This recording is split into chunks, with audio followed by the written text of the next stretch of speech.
এই বড় অপরাধ যেগুলো, সেগুলোর ভিতরে আবার সবচেয়ে বড় অপরাধ আছে কয়েকটি।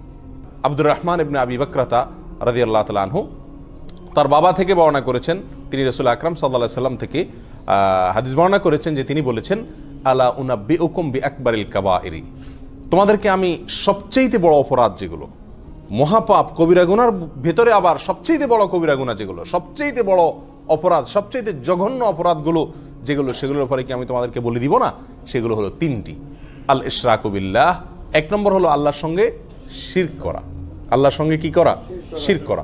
এর চাইতে বড় অপরাধ আল্লাহর জমিনে আল্লাহ সুবহানাহু ওয়া তাআলা আর সৃষ্টি করেননি। আর কোনো অপরাধ নাই যে অপরাধ শিরকের চাইতে বড়। প্রিয় বন্ধু, আমরা অজান্তে, অগোচরে, না বুঝে আমরা অবলীলায় কিন্তু অনেক ধরনের শিরক আমরা করে যাচ্ছি। দুই প্রকারের শিরক আছে, একটা হলো বড় শিরক আর একটা হলো ছোট শিরক। বড় শিরক কোনগুলো? বড় শিরক হলো এমন শিরক যে শিরকের ফলে মানুষ ইসলাম থেকে কি হয়ে যায়? বের হয়ে যায়।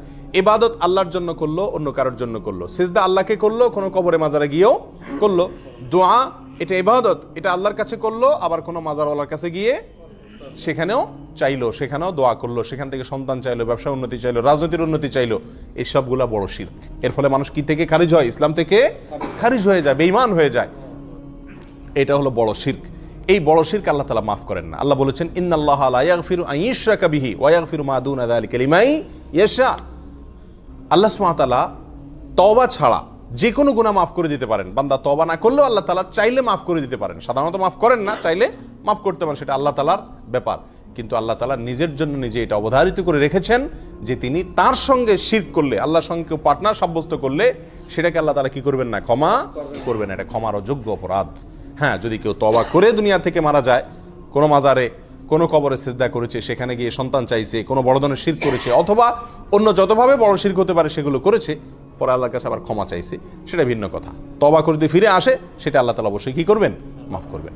তাহলে শিরকের ভিতরে বড় শিরক যেটা, সেটা সবচেয়ে জঘন্য, আর ছোট শিরক যেটা, সেটাও কম জঘন্য নয়। ছোট শিরক হলো কথাবার্তার ভিতরে বলার ভুল। আমরা আল্লাহর সঙ্গে, আল্লাহর শক্তিমত্তার সঙ্গে, আল্লাহর যে সমস্ত গুণাবলী আছে সেগুলোর সঙ্গে অন্য কাউকে কি করলাম? পরোক্ষভাবে শরীক করে ফেললাম। উপরে আল্লাহ, নিচে তুমি, আগে আল্লাহ, পাশে তুমি, এই জাতীয় অনেক উল্টাপাল্টা কথা আমরা বলি। অনেক সময় কোনো আমল করি, দিনই কোনো কাজ করি, কিন্তু সেখানে দুনিয়ার কোনো ধান্দাও থাকে আল্লাহকে খুশি করার পাশাপাশি। এই সবগুলোই ছোট শিরকের অন্তর্ভুক্ত। আল্লাহ তাআলা আমাদেরকে বড় শিরক, ছোট শিরক সবগুলা থেকে বেঁচে থাকার তৌফিক দান করুন।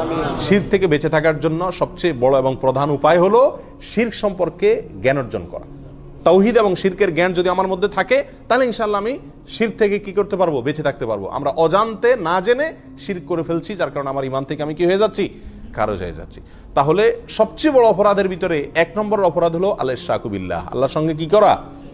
শরীক বা পার্টনার সাব্যস্ত করে ইবাদত করতে গিয়ে, দোয়া করতে গিয়ে, যে কোনো ভাবে আল্লাহ ছাড়া অন্য কারোর নামে আপনি শপথ করলেন, এটাও এক ধরনের কি? শিরক হয়ে যায়। আল্লাহ ছাড়া অন্য কারোর নামে আপনি মান্নত করলেন, আল্লাহর নামে মান্নত করতে হয়, মান্নত করলেন কোনো মাজার নামে, কোনো পীরের নামে, তাহলে এটা কি হয়ে যায়? শিরক হয়ে যায়। যেগুলো আমরা অহরহ করছি, আমাদের সমাজে অনেকেই করে চলেছেন। আল্লাহ আমাদেরকে হেফাজত থাকার তৌফিক দান করুন। দ্বিতীয় যেই অপরাধটি, মহা অপরাধ, মহাপাপ, কবিরা গুনার ভিতরে আবার সবচেয়ে বড় কবিরা গুনাহ, সেটা হলো উকুকুল ওয়ালিদাইন। জঘন্য একটি বিষয়, অহরহ আমরা অবলীলায় সবাই কম বেশ করে চলেছি। সেটা হলো মা বাবার অবাধ্যতা, নাফরমানি। মা বাবার কি করা? নাফরমানি করা। নবী আলাইহিস সালাতু ওয়াস সালাম একান্তে খাসভাবে তার অনেক সাহাবা একরামকে ওসিয়ত করে গেছেন। সাধারণ নসিহত না, ওসিয়ত কোনটা? মৃত্যুর আগ মুহূর্তে মানুষ একেবারে মনের গভীর থেকে, হৃদয় নিংড়ানো যে তপ্ত আহ্বান রেখে যায়, বাবা এই জিনিসটা করিও না, এটা করিও, এইগুলোকে বলা হয় সাধারণত কি? ওসিয়ত। নবী আলাইহিস সালাতু ওয়াস সালাম তার বিভিন্ন সাহাবা একরামকে ওসিয়ত করেছেন।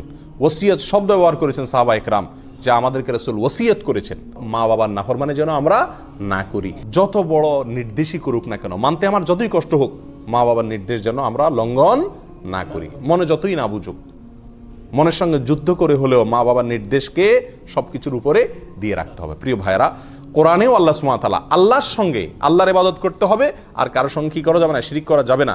এই নির্দেশের পরেই আল্লাহ বলেছেন ওয়াবিল ওয়ালিদাইনি ইহসানা, মা বাবার প্রতি সদাচরণ করতে হবে। মা বাবা যদি কোনো অন্যায় কাজ করতে বলে, আপনার স্ত্রীর প্রতি জুলুম করতে বলে, অবিচার করতে বলে, অত্যাচার করতে বলে, সেটা করার দরকার নেই, সেটা মানা যাবে না।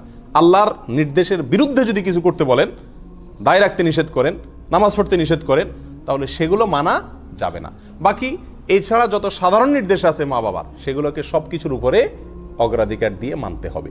এবং এটা মানা, বিশেষ করে আমাদের দেশের মতো যে সমস্ত দেশে যৌথ ফ্যামিলি ব্যবস্থাপনা আছে, সেই সমস্ত সমাজে মা বাবার হুকুম মানতে গিয়ে অনেক ধরনের সমস্যা দেখা দেয়।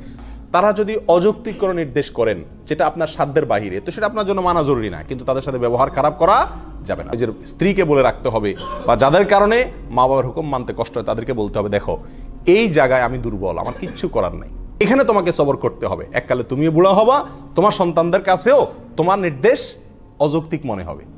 সেদিন যদি তাদের স্নেহ, তাদের ভালোবাসা পাইতে চাও, তো আজকে তুমি সবর করো। কথা বুঝে আসছে? আল্লাহ তাআলা আমাদেরকে তৌফিক দান করুন। তাহলে দ্বিতীয় বড় অপরাধ, বড় অপরাধের ভিতরে, মহাপাপের ভিতরে সবচেয়ে বড় মহাপাপ শিরকের পরে দ্বিতীয়টা হলো মা বাবার কি করা? অবাধ্য হওয়া। আল্লাহ যাদেরকে মা বাপ দিয়েছেন, দুজনের একজন বেঁচে আছেন অথবা দুজন বেঁচে আছেন, আমরা তাদেরকে কি করব? ইনশাআল্লাহ সন্তুষ্ট রাখার চেষ্টা করব। সর্বোচ্চ চেষ্টা থাকবে তারা যেন আমার প্রতি অসন্তুষ্ট না হন। বারবার মাপ চাবো, বারবার মাপ চাবো, অন্যায় করবো আবার পায়ে ধরে মাপ চাবো। মা বাবার কাছে কখনো মানুষ কি হয় না? ছোট হয় না। যত পায়ে ধরি আমার মর্যাদা কমবে না, যত বরং তাদের পা যত ধরবো তত মর্যাদা বাড়বে। তাদের কাছে যত ক্ষমা চাইবো তত আল্লাহ আমার মর্যাদা উপরে উঠাবেন। দুনিয়াতেই বাড়বে, দেখবেন, চোখের সামনে দেখতে পাবেন, আখিরাতে তো বাড়বে ইনশাআল্লাহ। আল্লাহর এই জমিনে এই দুইটা লোক, মা বাবা, এদের সামনে আমি শক্ত হব না, এই জায়গায় আমি মাটি হয়ে যাব। আল্লাহ আমাদেরকে তৌফিক দান করুন। তৃতীয় যে অপরাধটি, সবচেয়ে বড় অপরাধ, কবিরা গুনার ভিতরে সবচেয়ে জঘন্য কবিরা গুনাহ, এটা হলো ওয়াশাহাদাতুজ জুর আও কাউলুজ জুর, মিথ্যা সাক্ষ্য দেওয়া। কি দেওয়া ভাই? মিথ্যা সাক্ষ্য দেওয়া। এই হাদিস বর্ণনাকারী সাহাবী বলছেন যে নবী আলাইহিস সালাম হেলান দিয়ে বসে কথাগুলো আমাদেরকে বলছিলেন। এই তৃতীয় নম্বর পয়েন্টটা বলতে গিয়ে নবী আলাইহিস সালাম হেলান থেকে উঠে বসলেন সোজা হয়ে, আর বারবার বলতেছিলেন ওয়াশাহাদাতুজ জুর, ওয়াশাহাদাতুজ জুর, ওয়াশাহাদাতুজ জুর। এতবার তিনি বলতেছিলেন, আমরা তখন মন থেকে চাইছিলাম যে রাসূল যেন একটু থামে, আর কত বলবে, অর্থাৎ বিষয়টা আমাদের উপরে অনেক কঠিন হয়ে যাচ্ছে। এত বারবার তিনি বলছিলেন। মিথ্যা সাক্ষ্য দেওয়া অপরাধ সমূহের ভিতরে, কবিরা গুনার ভিতরে এটা অনেক বড় মাপের কবিরা গুনাহ।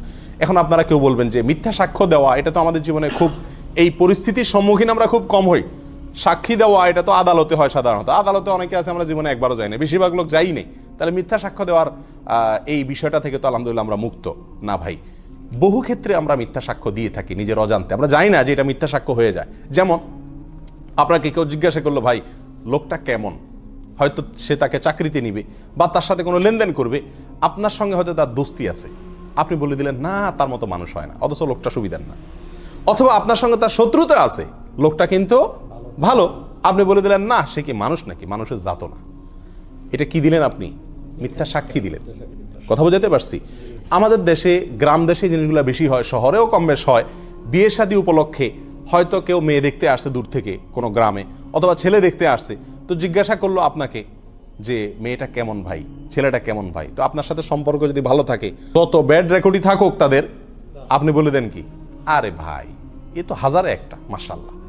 আর যদি আপনার সাথে সম্পর্ক খারাপ থাকে, তখন বলে দেন কি, যত ভালোই হোক, বলে দি ভাই আপনি যেমনি আসছেন তাড়াতাড়ি সরেন ভাই, আল্লাহ বাঁচাইছে, আমার জিজ্ঞেস করছেন আপনারা, একবারে দরা তো খাইছিলেন, এখন সর্বনাশ, হাই হাই, আর জায়গা পান নাই আপনারা। এই সমস্ত কথা আমরা বলি কি বলি না? এগুলো সব কি? মিথ্যা সাক্ষী দেওয়া। লোকটা ভালো বা মন্দ, যেমন আমি যতটুকু জানি ততটুকু বলতে হবে, তার সাথে আমার সম্পর্ক যাই থাকুক না কেন। আল্লাহ তাআলা আমাদের সকলকে এই বড় অপরাধগুলো থেকে বেঁচে থাকার তৌফিক দান করুন।